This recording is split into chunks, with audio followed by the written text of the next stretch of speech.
Fala galera, bem-vindos a mais um episódio do podcast Universo Generalista. Meu nome é Bruno Macella.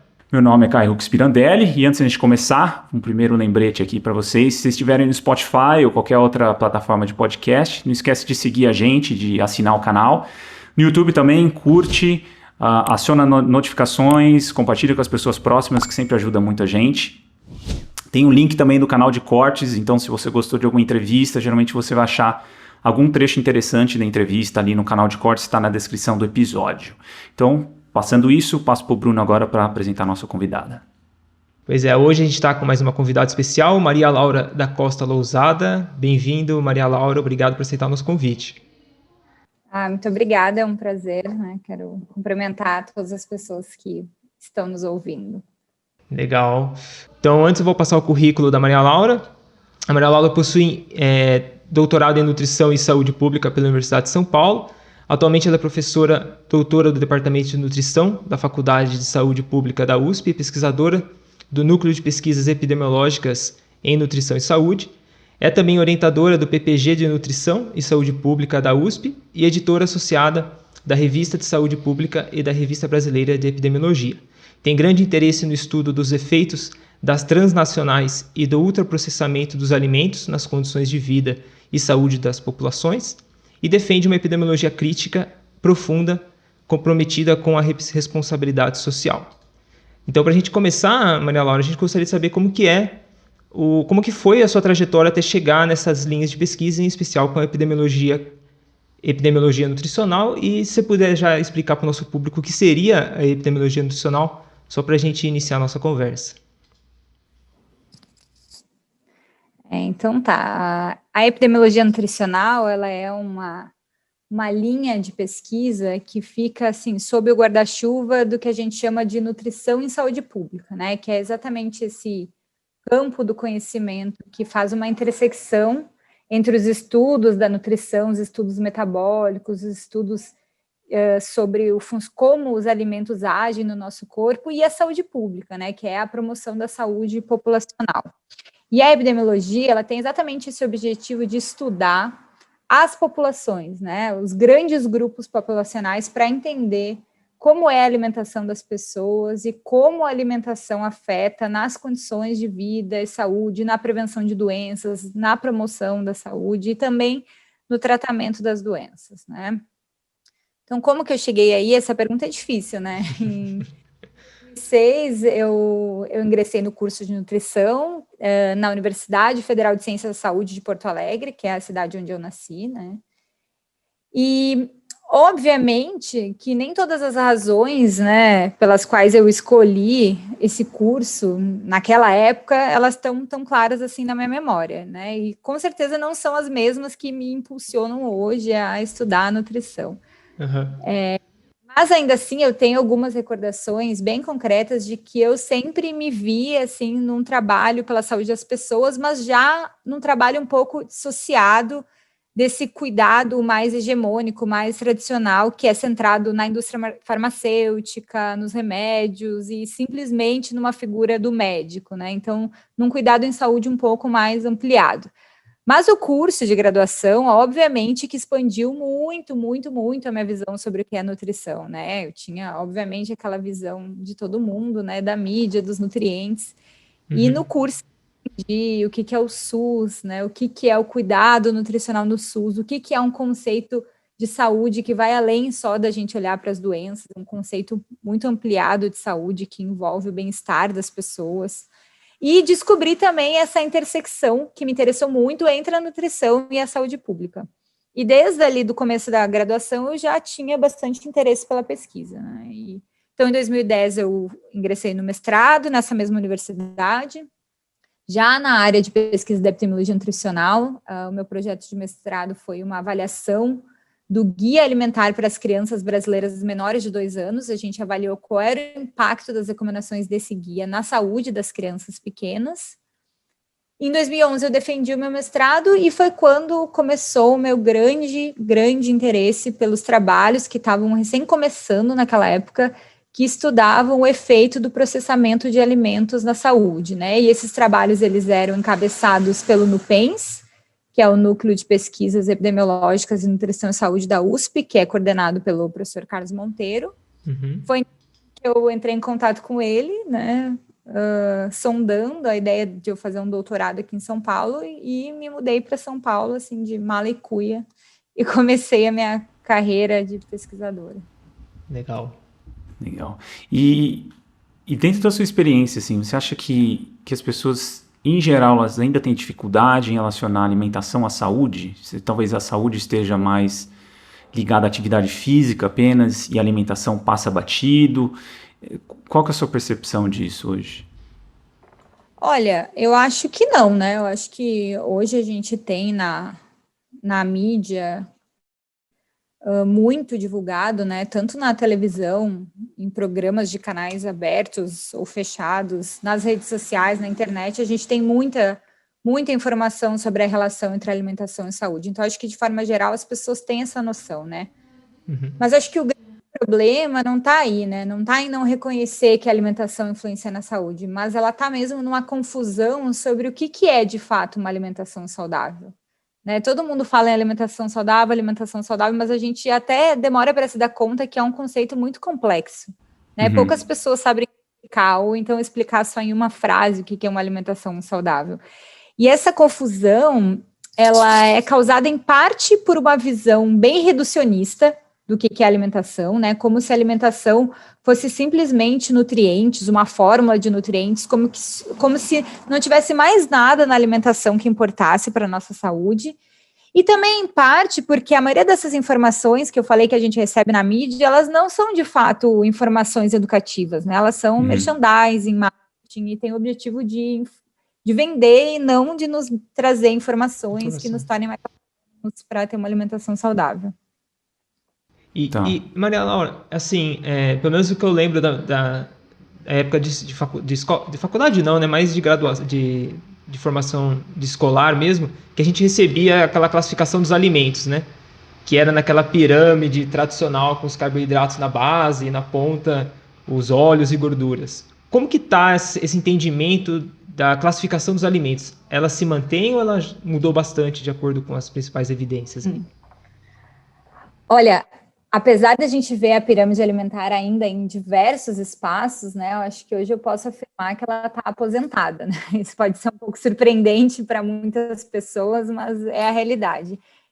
Como eu até já adiantei, né, por muito tempo, assim, a ciência moderna, né, na ciência moderna, a gente achou que uma alimentação saudável era simplesmente uma alimentação que contemplasse todos os nutrientes que a gente precisava, né? A gente tinha quase que uma visão matemática da nutrição. Se a gente somasse tudo que a gente comesse, isso fechasse um cálculo de nutrientes, isso era uma alimentação saudável. Mas isso é entender os alimentos como, assim, simples sistemas de transferência de nutrientes. E um exemplo dessa visão, desse referencial teórico da alimentação é a pirâmide alimentar, né, que acho que a maioria das pessoas conhece. Ela divide os alimentos de acordo com esses perfis de nutrientes semelhantes. Então, ali tem os ricos em carboidrato, que reúne os alimentos ricos nesse nutriente. Ricos em proteína, ricos em gordura, assim por diante, né? Então, assim, pertencem, por exemplo, à mesma categoria de alimentos, os ricos em proteína, tanto carnes frescas quanto produtos processados à base de carne, como, por exemplo, uma salsicha, né? Que são alimentos completamente diferentes, mas por ambos serem fontes de proteína, na pirâmide eles ficam juntos, né? Outro exemplo, sei lá, no grupo de carboidratos fica tanto o arroz, que é a base da nossa alimentação, quanto uma barrinha de cereal, ou um cereal matinal, ou adoçado, porque ambos são fontes de carboidrato, né? Mas qual que é o problema disso, né? A gente começou a entender que tinha um problema nessa divisão. Primeira coisa que os estudos começaram a nos mostrar que esse perfil nutricional das dietas, né, essa matemática dos nutrientes, sozinha, ela não era mais suficiente para explicar toda a relação entre o que a gente come e a nossa saúde. Né? Com essa abordagem, a gente desconsidera outras características dos alimentos e também do ato de comer, que são importantes, determinantes da nossa condição de vida e de saúde. Então, assim, Os estudos começaram, por exemplo, a nos mostrar que muito mais do que olhar esses nutrientes isolados, né, a quantidade desses nutrientes, a gente também tinha que entender um pouco as interações sinérgicas dos nutrientes entre si, né? Como que um nutriente interagia com o outro e com outras partes do alimento que não são nutrientes, né? A gente começou também a entender, por exemplo, que a gente precisava estudar qual era o efeito dessas substâncias modificadas industrialmente, dessas substâncias sintetizadas, como são os aditivos na nossa saúde. A gente começou a entender que precisava estudar as características da matriz alimentar, né? Será que polir um alimento muda o efeito dele na nossa saúde? Será que transformar ele em pó muda o efeito na nossa saúde? E mais do que isso, né? A gente sabe que a gente tem inúmeras formas de combinar, preparar e servir o alimento, que isso também fazia diferença na nossa saúde. Então, essa abordagem só olhando a quantidadezinha do nutriente, ela não era mais suficiente para explicar tudo que a gente precisava entender sobre o que estava acontecendo, né, na transição de saúde que a gente vinha observando na população. Então, foi baseado nessa ideia, né, de que a gente precisava expandir esse olhar sobre a nutrição, que em 2009 surgiu uma nova hipótese, né, que a questão não seria tanto os nutrientes, nem mesmo os alimentos, mas aquilo que se faz com os alimentos antes do seu consumo, né? E nessa hipótese, então, as mudanças na natureza do processamento dos alimentos seriam, sim, o elemento chave para explicar a relação entre o que a gente come e a nossa saúde, né? E que esses processamentos, eles mudam a integridade da matriz dos alimentos, eles mudam a quantidade de nutrientes, eles induzem modos de comer não saudáveis e a troca de refeições por lanches, e todas essas consequências, né, mudam também o nosso risco de algumas doenças e as nossas condições de saúde.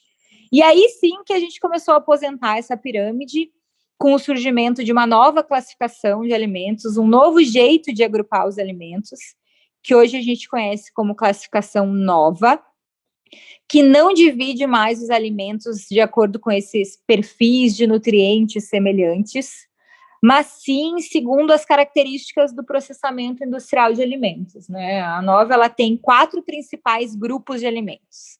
O primeiro grupo é o que a gente chama de alimentos in natura ou minimamente processados, né? Que tem esses alimentos que foram retirados da natureza e foram diretos para o nosso consumo, como frutas, verduras, algumas nozes e sementes.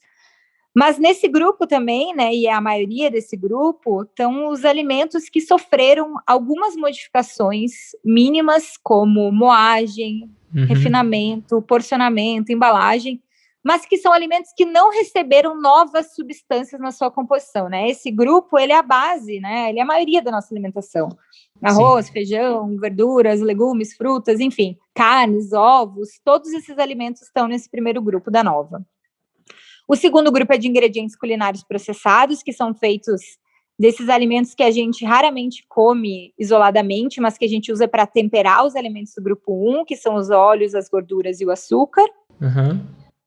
O terceiro grupo da nova é o que a gente chama de alimentos processados, que já são alimentos um pouco mais industrializados, mas bem mais simples e antigos, né? Geralmente feitos com 2 ou 3 ingredientes, que é o caso dos queijos, que são, por exemplo, feitos de leite, sal e fermentados.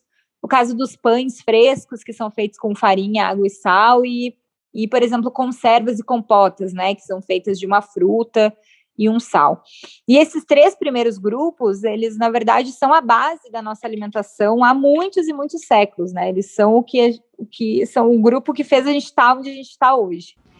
E radicalmente diferente, então, é o quarto e também o último grupo da nova, que é o grupo de alimentos ultraprocessados, que esses sim, né, eles são formulações industriais que talvez nem devessem ser chamados de alimentos, né, poderiam ser chamados de produtos alimentícios, que são feitos em várias etapas de processamento, incluem diversos ingredientes, né, geralmente mais do que 5 ingredientes, são feitos de combinações, né, de partes de alimentos, partes de açúcar, proteínas isoladas dos alimentos, amidos modificados, e geralmente são finalizados com a adição de vários aditivos que modificam ou potencializam as características sensoriais desses alimentos, né? E o que a gente vê também como uma grande característica dos ultraprocessados é que eles basicamente não têm alimento inteiro na composição, né? Eles são feitos só de partes de alimentos, digamos assim, né? E os exemplos são inúmeros também, né? Refrigerantes, sucos artificiais, bolachas, biscoitos, balas, pirulitos, chocolate, enfim, e também aquelas refeições prontas, né? Tipo sopa em pó, macarrão instantâneo, que acabam imitando os alimentos in natura. Entendi. A parte de carboidratos, proteínas, isso se encontra dentro desses grupos? É um subgrupo ou ele simplesmente não faz parte mais da pirâmide? Não, essa classificação, ela não divide mais os alimentos de acordo com o perfil de nutrientes, né? Entendendo que essa divisão, na verdade, ela determina a qualidade nutricional como um todo, né? O grupo 1, o grupo 2 e o grupo 3 combinados, ou seja, uma alimentação baseada em alimentos in natura minimamente processados, esses alimentos preparados com os ingredientes culinários, como o sal e o óleo, e complementados com alguns alimentos processados, como, por exemplo, o queijo e um pão, eles são nutricionalmente superiores do que os alimentos ultraprocessados, né? Isso foi demonstrado em vários estudos. Interessante. E é curioso como essa visão reducionista, né, Maria Laura, ainda é presente no conceito geral da população, né?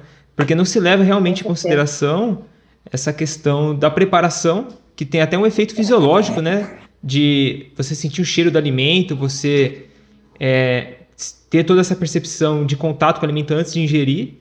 E fora a relação de microbiota também, que tem muita relação com o consumo, né, de alimentos in natura. Então, é tão complexo e a galera ainda quer reducionir ao máximo, né, como um nutriente simples. É muito interessante que tem estudos super recentes, né, que têm mostrado o efeito dos alimentos ultraprocessados na microbiota, né? Parece que esses alimentos, eles desestruturam a flora, né, que é a colonização natural e perfeita, digamos assim, que a gente tem no nosso corpo. E essa desestruturação, ela favorece uma inflamação da nossa microbiota e aumenta o risco de várias doenças crônicas e autoimunes, né? E o que não acontece com a ingestão de alimentos in natura minimamente processados. E se a gente estivesse olhando só o nutriente, talvez a gente olhasse, o carboidrato dentro de um arroz é o mesmo do que está dentro de uma barrinha de cereal, mas na verdade o alimento que está em volta desse carboidrato, ele é tão diferente um do outro que os efeitos na saúde são radicalmente diferentes, né? Sim. E aí o guia, então poderia explicar para a gente o que seria o guia alimentar para a população brasileira, né, e qual a importância dele, né? Ele leva em consideração já todos esses conceitos que você acabou de trazer para a gente? Sim, leva. Então, o Guia Alimentar para a População Brasileira, ele teve a sua segunda edição, né, que é completamente diferente da primeira, né, que é baseada em toda essa mudança de paradigma que eu estou contando para vocês. Essa edição ela foi publicada em 2014 e ele é um documento oficial assinado pelo Ministério da Saúde brasileiro que aborda os princípios e as recomendações para uma alimentação saudável para a população brasileira. Ele é um instrumento muito importante, porque ele é o principal instrumento de apoio para as ações de educação alimentar e nutricional. Ele norteia as ações de saúde no país, né? Tanto no nosso sistema único de saúde, quanto em outros setores, né, do governo, como agricultura, comércio, economia, enfim, né? E o que ele é revolucionário, digamos assim, é que ele traz todas essas mudanças conceituais em relação à edição anterior, né, que tinha sido publicada em 2006, e essas mudanças, elas refletem tanto as alterações no nosso padrão de saúde e alimentação, que aconteceu no Brasil nos últimos anos, e incorporam esse novo paradigma da ciência da nutrição. Então, o guia, ele começa, né, declarando que ele considera a alimentação mais do que a ingestão de nutrientes, né? E o guia traz recomendações, então, sobre alimentos e refeições saudáveis, modos de comer adequados e sustentáveis, né? Ele incorpora, ele considera implicações sociais, culturais, econômicas e também ambientais da alimentação, né?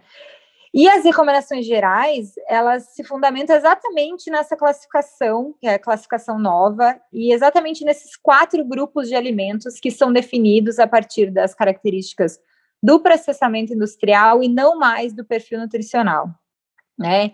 E um grande ponto de inflexão desse guia também é que ele traz uma abordagem que a gente chama de qualitativa e não quantitativa. Então, ele não traz recomendações sobre quantas porções a gente deve comer, quais são os valores de recomendação de nutrientes, né? Porque ele é uma orientação para a população em geral e quantidades são dependentes do indivíduo, né? Do tamanho da pessoa, do sexo, do quanto que a pessoa faz de atividade física. Então, ele é um instrumento muito mais com orientações qualitativas do que trazer, assim, cálculos que a gente tem que fazer para atingir uma alimentação saudável. E ele é muito interessante porque ele traz uma perspectiva realista e factível, né? As recomendações, ao contrário de outros guias, ele não usa estudos que foram realizados em outros países, por exemplo, nos Estados Unidos, que tem uma alimentação completamente diferente da nossa, né? Um grande ponto forte do guia é que ele foi baseado numa pesquisa que avaliou o consumo alimentar de 2 dias ou mais. Desculpa, ele avaliou os dados do consumo alimentar de 2 dias de mais de 30 mil brasileiros, né? Essa pesquisa se chama Pesquisa de Orçamentos Familiares, que foi realizada em 2008 e 2009.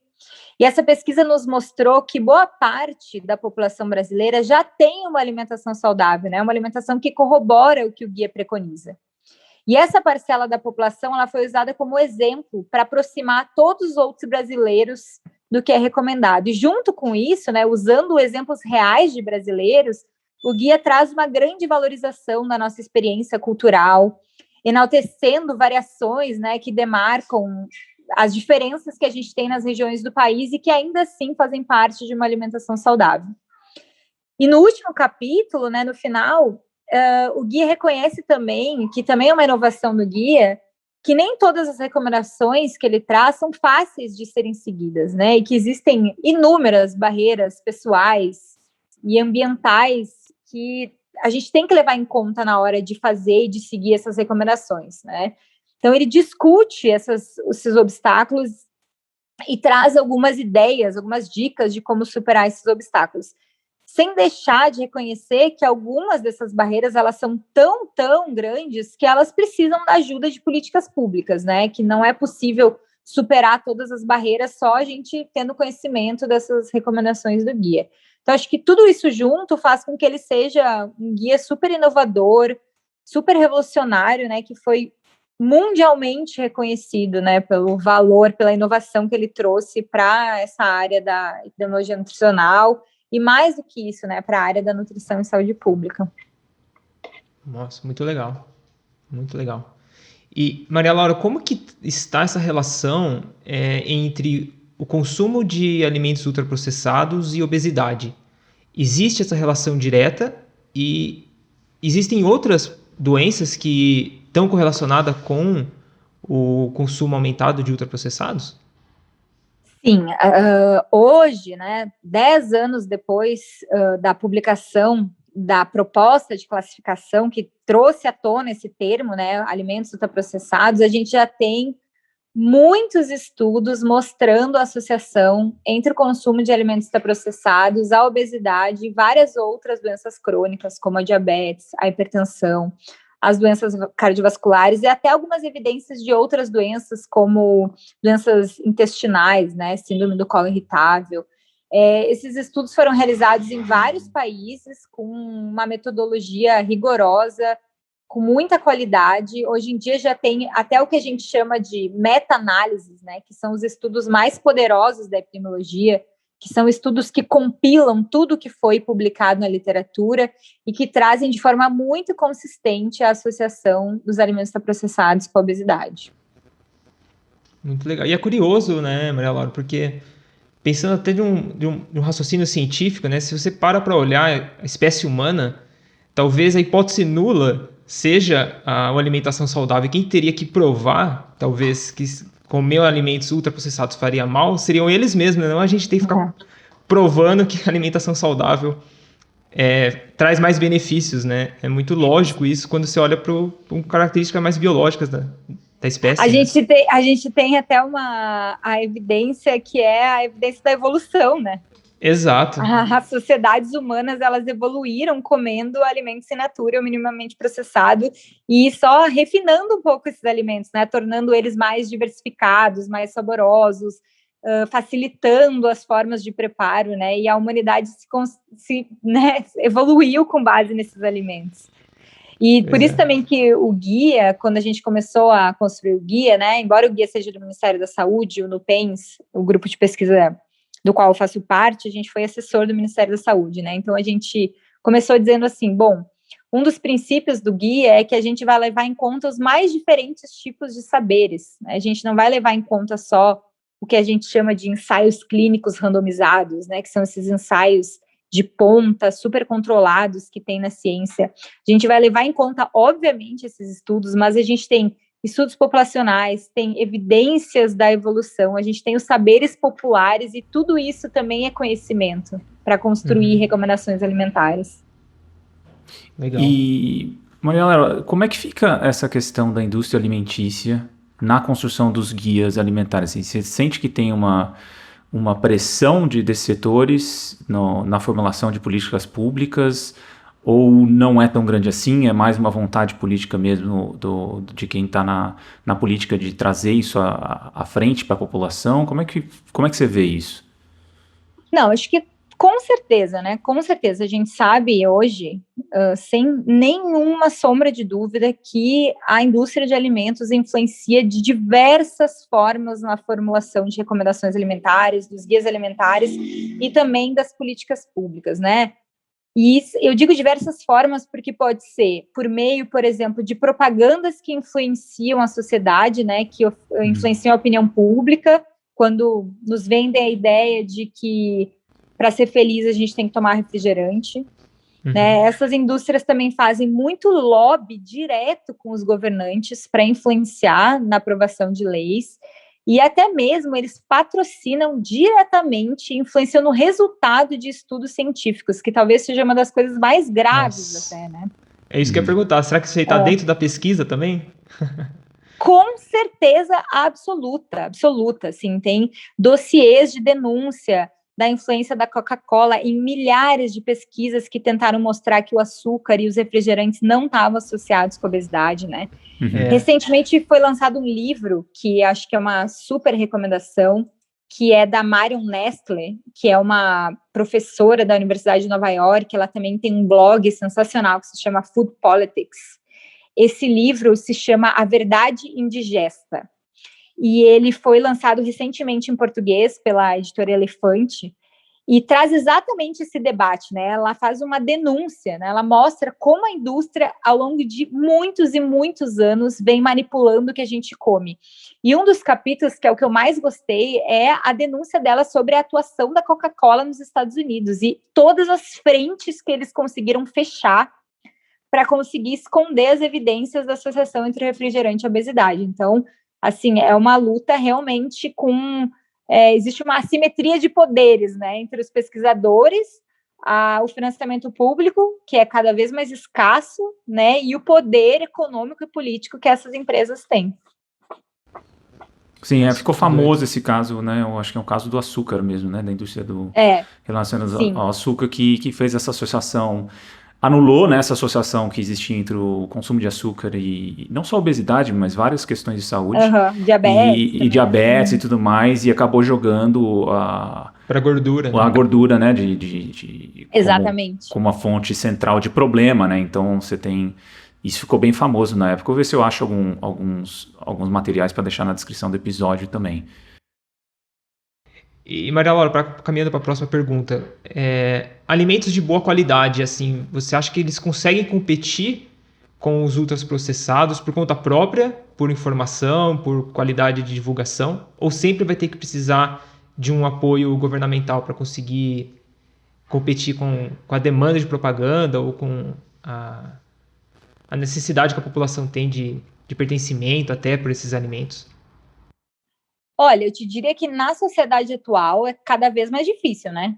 Cada vez esses alimentos conseguem competir menos com os ultraprocessados. Embora, né, a gente saiba que os alimentos in natura, eles são nutricionalmente mais saudáveis, eles fazem parte da nossa cultura, eles são saborosos, esse sistema alimentar globalizado, né, e que influencia os ambientes locais, eles cada vez mais favorecem a expansão do consumo dos alimentos ultraprocessados, né? Então, a gente pode remeter essa história lá para a década de 80, né, quando políticas econômicas, esses acordos comerciais neoliberais que foram formulados por diversas organizações globais, eles favoreceram as modificações do sistema alimentar global, né? E essas modificações incluíram essa ascensão fenomenal das transnacionais de alimentos ultraprocessados.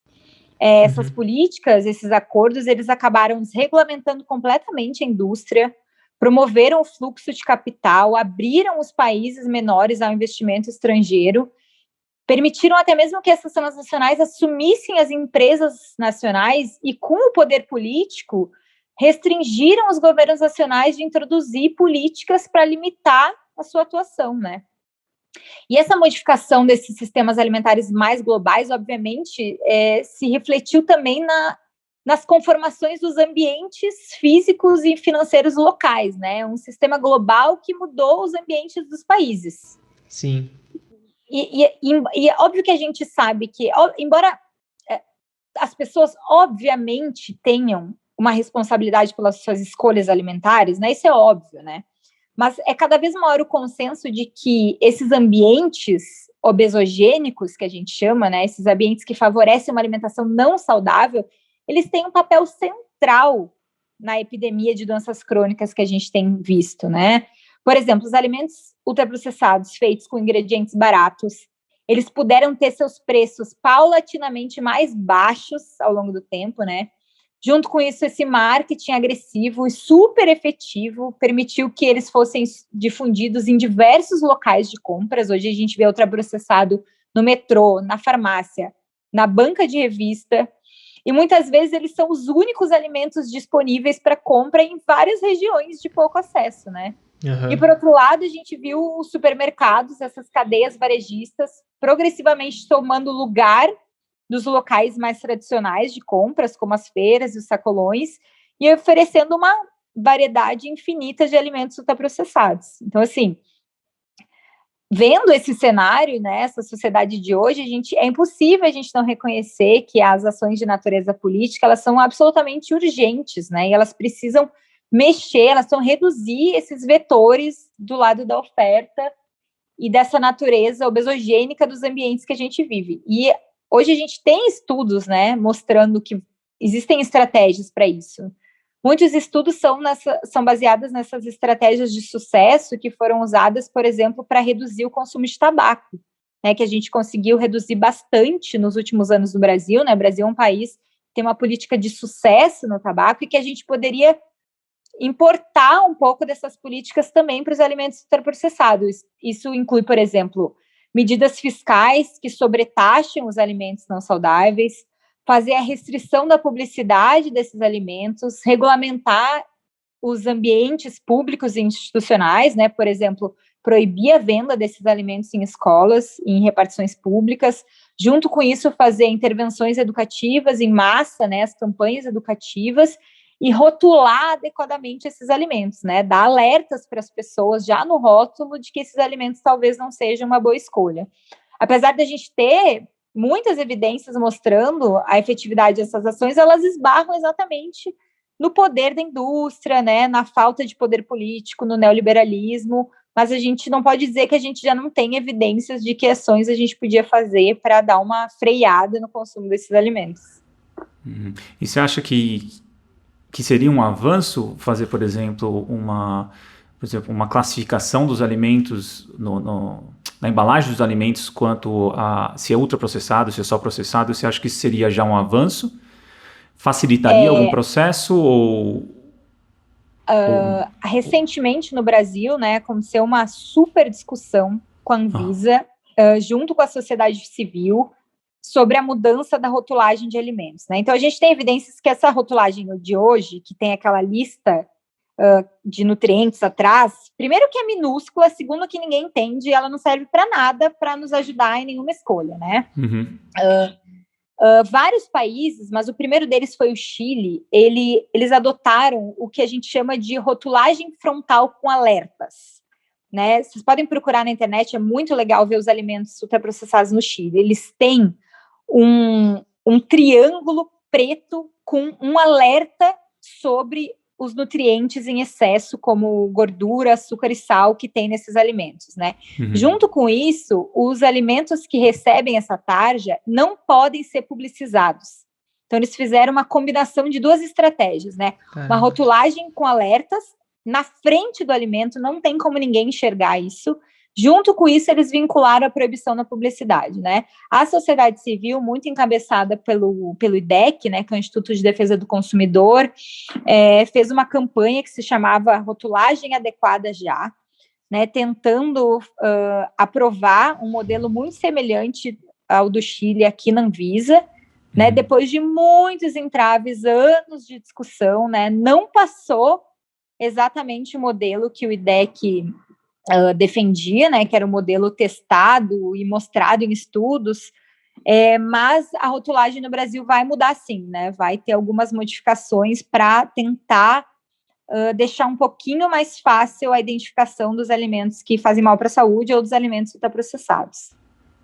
Tá, isso está em processo, assim, não tem uma previsão disso também, de aprovação disso. Ou tem alguma ideia disso? Olha, eu te confesso que nos últimos tempos, faz tempo que eu não acompanho como é que está esse processo, mas, assim, foi um embate faz anos que esse embate acontece, e é uma história super interessante, inclusive, né? Entendi, faz todo sentido, ajudaria muito, né? Porque toda a parte de escolha, né? Se a pessoa já tem algo ali sinalizando um processo de facilitar a escolha, sempre ajuda, né? E eu acho que eu já estudei um bocado sobre parte de economia comportamental, né? E a gente sabe que a própria disposição, de onde você disponibiliza o alimento, faz a diferença, né? Do acesso. Então, por exemplo, gôndolas no supermercado próximo ao caixa sempre são lotados de tranqueira, né? Então você facilita o consumo daquilo. Então e também acho que tem a questão evolutiva de novo, né? Que é a questão de que a gente tem uma atratividade, uma atração maior por alimentos com mais açúcar, com mais gordura, com mais, né? Então a gente tende a selecionar ou preferir esses alimentos. Então a gente precisa achar uma forma de balancear isso, né? De você, por exemplo, por que não tem gôndolas com frutas perto do caixa e não cheio de chiclete, bala e chocolate, né? Então acho que seria algo a se fazer, seria algo interessante na parte comportamental, né? Tem muita ciência no supermercado, né? Sim. Não estão ali à toa, né? Nada estão nas gôndolas à toa. Estão ali para um... E é isso, né? Eles têm dados de consumo, né? Se aumenta ou não, e eles vão disponibilizando as coisas, né? Ou colocando as coisas no supermercado de acordo com o que eles querem de atitude do consumidor, né? Então, eu acho que faz toda a diferença. Por exemplo, a parte mesmo de hortifruti está escondida, né? Isso faz uma diferença na parte... individualmente a pessoa pode até falar, não, mas se a pessoa quer... Não, mas a nível populacional isso dá uma diferença, estatística razoável, né? Então, isso tem estudos e estudos mostrando. Acho que não sei se chegou a ver algumas coisas que a Google fez no escritório dela para melhorar a parte de alimentação saudável, Mariela? Não vi. Então, e aí usou todas essas estratégias, enfim, de intervenções no ambiente, né, e disponibilização. Então, em vez de você disponibilizar um alimento de má qualidade logo de cara, você dá um monte de opções de coisas de boa qualidade e, por fim, você dá em frações pequenas, em embalagens não muito atrativas, isso as tranqueirinhas, né, as tranqueirinhas. Então, toda essa parte, tem todo um universo científico na parte de intervenção no ambiente para mudar hábitos de consumo, mas se qualquer pessoa procurar aí as intervenções que a Google fez nos escritórios dela, é fenomenal, assim, né, em termos de diminuição da obesidade no escritório, ganho de peso, né, enfim, eles tiveram um resultado muito interessante, assim. E aí eu acho que tem tudo a ver com política pública, né? Tudo. O Ministério da Saúde, né, baseado no Guia Alimentar, depois da publicação do guia, publicou uma portaria que proibiu a venda de qualquer alimento ultraprocessado nas dependências do Ministério da Saúde, né? Então, todas as cantinas, todos os locais de venda de qualquer local sobre gerência do Ministério da Saúde teve que readequar os alimentos, né? Então, isso também é um exemplo, né, de modificação ambiental Sim. induzido por um instrumento de educação que é o guia, né? Exato. E acho que essas medidas também têm que ser urgentes para o público infantil, né? Porque eles são quase metralhados de informação para consumir esses tipos de produtos, né? Tanto de Sim, atratividade quanto de sabor. Então, acho que as políticas para o público infantil também tem que estar bem pesada. acho que no Brasil uma das nossas maiores, assim, derrotas, um dos nossos maiores atrasos é o debate da publicidade de alimentos, né? Porque já existem diversas leis que tentam proteger as crianças da publicidade de alimentos, o próprio ECA, né? Ele traz também algumas partes debatendo o abuso que é a publicidade infantil, mas mesmo assim a gente não consegue colocar 100% em prática. Por outro lado, a gente tem no Brasil o Programa Nacional de Alimentação Escolar, que é o PNAE, que também é uma referência mundial, e que agora, em 2019, atualizou as diretrizes, todas elas são baseadas no guia, então existe um super estímulo à compra de alimentos in natura minimamente processados, e uma super restrição da aquisição de ultraprocessados, né? Só uma parcela muito pequena da verba pode ser destinada à compra de alimentos ultraprocessados.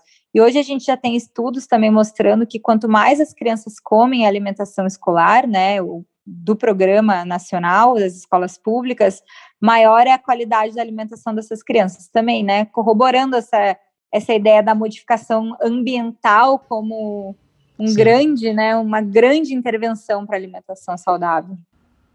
Exato. E mais uma coisa assim, Maria Laura, quando a gente sempre fala de futuro, né, da humanidade, a gente sempre pensa, é uma coisa que tanto eu quanto o Bruno já discutimos muito e trouxemos os convidados para conversar, essa noção de futuro da humanidade, essa futurologia, essa parte de meio que Jetsons assim do futuro, né? Do desenho Jetsons, sempre imagina também, eu sempre vejo algumas startups, algumas empresas tentando trazer essa fórmula mágica de que dão os nutrientes de forma rápida, direta, para ganhar tempo, né? Como seria a alimentação do futuro para você, assim, né? Então, tipo, porque da movimentação, da parte de movimentação corporal, que é uma coisa que eu e o Bruno, a gente gosta bastante, também tem isso, né? Então, qual é o mínimo que eu tenho que fazer para não precisar fazer nenhuma atividade física, né? Então, como é que... E aí, quando eu e o Bruno, se a gente for falar sobre o futuro que a gente vê para as necessidades de movimentação humana, seria algo muito distinto dessa parte mais Jetsons de futuro, né? E como é que você imagina um futuro da alimentação, assim, ideal, que você vê, assim, para mim um futuro bom da alimentação seria esse? Olha, eu acho que se a gente imaginar que o futuro da alimentação é feito de cápsula e fórmula, a gente realmente desistiu da humanidade, né? É uma visão absolutamente triste, né? A gente sucumbir ao capitalismo, né? A gente deixar de lado uma discussão sobre bem-estar, né? E virar robôs que só produzem coisas, né? Que a gente talvez nem saiba para que a gente vai usar. E, além disso, a gente tem cada vez mais evidência, né, de que cápsula e fórmula que reproduz nutriente não funciona, né, tem inúmeros estudos que já pegaram os mesmos nutrientes que tem nos alimentos, colocaram numa cápsulazinha, nos deram essa cápsula e essa cápsula não teve o mesmo efeito do que comer os alimentos, né? Mas suplementação, além da saúde, né, Laura? Exatamente, mas para além da nossa saúde, assim, acho que é uma visão muito pequena do que é saúde, né? Porque a gente está falando em acabar com a nossa convivência social em torno da comida, né? A gente parar de apreciar a comida, a gente parar de contar a história em torno da comida, fora todos os impactos ambientais absurdos que vêm desse excesso de tecnologia, né? E eu acho que muito mais do que a gente discutir como a gente tem que deixar, né, a nossa alimentação mais perto de uma cápsula, a gente tem que discutir que sociedade a gente quer, que vai nos dar tempo de ir em casa e de vez em quando cozinhar com os nossos amigos e apreciar a comida que a gente fez e contar a história daquela receita, né? Então eu acho realmente muito triste a gente imaginar que talvez uma cápsula, um shake, possa substituir uma feijoada com os amigos no sábado, né? E acho que hoje a gente está vendo, né, vivendo também nessa pandemia, que a gente sabe que cada vez mais essa pandemia, ela não é ao acaso, né? Ela é uma crise ecológica. O que o uso desenfreado da tecnologia fez com as nossas vidas, né? Então, tudo que a gente desenvolveu, formulou para deixar as coisas mais produtivas, nos deram um colapso que tem transformado as nossas vidas. Apesar disso, eu acho que é importante a gente falar que essa visão da alimentação, ela de forma alguma, ela é contra o processamento de alimentos ou contra a indústria de alimentos, né? Muito pelo contrário, né? Eu até falei no início que nós só estamos aqui hoje e a gente se organiza assim por causa do processamento de alimentos, né? Não faz nenhum sentido, por exemplo, a gente falar que os alimentos só se dividem entre processados e não processados, né? Não tem nenhuma utilidade em falar assim, porque hoje a maioria dos alimentos tem algum processamento, né? São processados de alguma forma. E a indústria de alimentos, ela é super heterogênea. Grande parte dessa indústria, ela é essencial, né? Ela é parceira, ela favorece a alimentação saudável. E muitos tipos de processamento de alimentos, eles são inofensivos, eles são benéficos ou até mesmo essenciais, né? Eles desenvolveram um papel central na evolução humana. Eles são responsáveis, por exemplo, por a gente conseguir preservar os alimentos por mais tempo, né? O que diminui a nossa perda de alimentos, né? Eles nos ajudaram a facilitar o preparo de alimentos, por exemplo, quando a gente conseguiu produzir o óleo vegetal, né? As nossas preparações culinárias ficaram muito mais fáceis e também nos ajudou a diversificar os sabores, né? Eu acho que o grande exemplo é o queijo, né? Olha que coisa maravilhosa, a gente conseguiu transformar o leite com um processo absolutamente fantástico, que é a fermentação, num novo alimento que é super saboroso e que pode fazer parte, sim, da nossa alimentação saudável. Quando a gente fala de enfrentar a indústria de alimentos, a gente não está falando de toda a indústria de alimentos, muito pelo contrário, né? A gente está falando de um setor específico, que são essas transnacionais de alimentos processados, que lucra a partir da venda desses alimentos a despeito da saúde dos cidadãos, e hoje a gente sabe que da saúde do planeta também, né? Uhum. Sim. Legal. E por curiosidade, Maria Laura, ainda nessa questão do Caio, essa questão da fome no planeta, né? Se a gente pegar algumas estatísticas, a gente vê que a fome, ela reduziu bastante nas últimas décadas, assim. Ela tem uma relação mais direta com essa industrialização do alimento, o processamento do alimento, ou o ultraprocessado, ou não tem essa relação? Tipo, o planeta conseguiu ter menos fome por conta dos ultraprocessados, ou foi por conta da tecnologia ou a distribuição dos alimentos? Você não, pode falar alguma coisa sobre isso? Com certeza não foi por causa dos ultraprocessados, né? A indústria gosta muito de trazer esse argumento, né, de que os ultraprocessados eles são necessários para o combate da fome, né? Isso, primeiro, que não tem absolutamente nenhuma evidência, né? Assim, a expansão dos alimentos ultraprocessados, ela não só não resolveu o problema da fome, como ela acentuou as desigualdades sociais.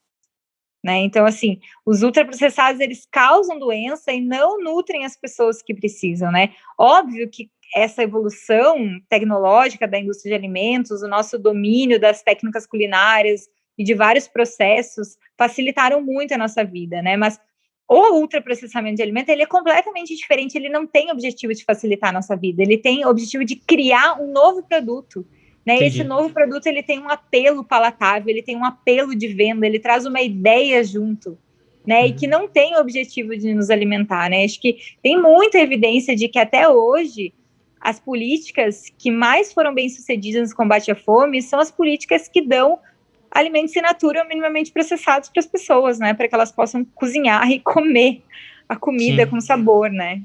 Então, essa é o argumento mais falacioso e que não tem nenhuma comprovação de que a gente precisa desses alimentos para o combate da fome. Interessante. E Maria Laura, para a gente já encerrando, que dicas gerais você poderia dar sobre alimentação saudável para os nossos ouvintes? Seria o guia, para o pessoal seguir o guia? O que você poderia passar para a gente? Eu acho que sim, acho que o guia, ele, ao contrário de outros documentos técnicos que são voltados para profissionais da saúde ou para nutricionistas, o guia, ele tem uma linguagem voltada para o público em geral, né, para que as pessoas consigam ler individualmente, nas suas famílias, nas suas comunidades. ou profissionais que não necessariamente são profissionais da saúde, né, profissionais da educação, profissionais da comunicação, que leiam o guia e utilizem esse referencial teórico nas suas ações, na sua vida, né? Então, a grande regra de ouro do guia é prefira alimentos in natura minimamente processados e suas preparações culinárias a alimentos ultraprocessados. E o guia ainda sugere, né, que a gente organize essa recomendação em torno de refeições saborosas, que dialoguem com a nossa cultura, feitas em locais agradáveis e sempre que possível em companhia, e que as pessoas, obviamente, não esqueçam de compartilhar as tarefas que antecedem e sucedem todo esse preparo de alimentos, né? Eu acho legal falar também que o site do Ministério da Saúde produziu vários materiais, como, por exemplo, um guia de bolso, né, que é uma versão reduzida do guia, vários folders com mensagens reduzidas, produziu vídeos educativos com as mensagens do guia, que também ajudam, assim, já que o guia, né, por mais que ele seja voltado para a população em geral, ele é grande, né, ele tem 80 páginas, mas que também ajudam a chegar de forma um pouquinho mais fácil algumas mensagens do guia para as pessoas, né, e que os profissionais que trabalham nos mais diferentes setores também consigam já usar esses materiais prontos, né, os vídeos, enfim, os folders, para divulgar as mensagens do guia. Massa. E, Maria Laura, para finalizar, mais alguma indicação de, às vezes, documentário legal que você tenha visto mais recentemente sobre alimentação, algum outro livro? Fica à vontade para passar para os ouvintes agora. Eu tenho uma indicação legal, que é o site do Joio e o Trigo, né, que eles também têm uma página do Instagram, que eles fazem um jornalismo investigativo, né, voltado para a área da alimentação.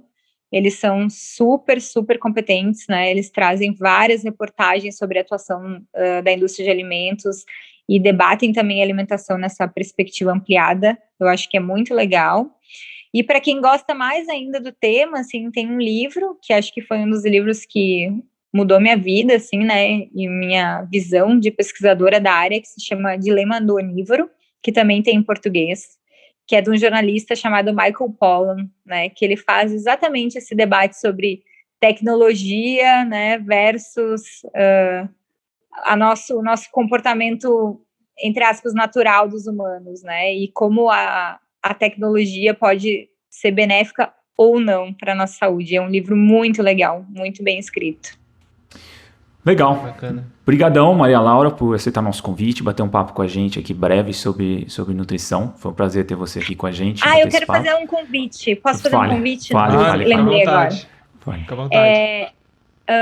Hoje, nós do NUPENS, do Núcleo de Pesquisa da USP, a gente está conduzindo um estudo que se chama Nutrinet Brasil, não sei se vocês conhecem, que é o maior estudo já realizado no Brasil, que vai avaliar os padrões alimentares da população brasileira, né, e a associação com doenças que hoje são super relevantes na população, principalmente as doenças crônicas.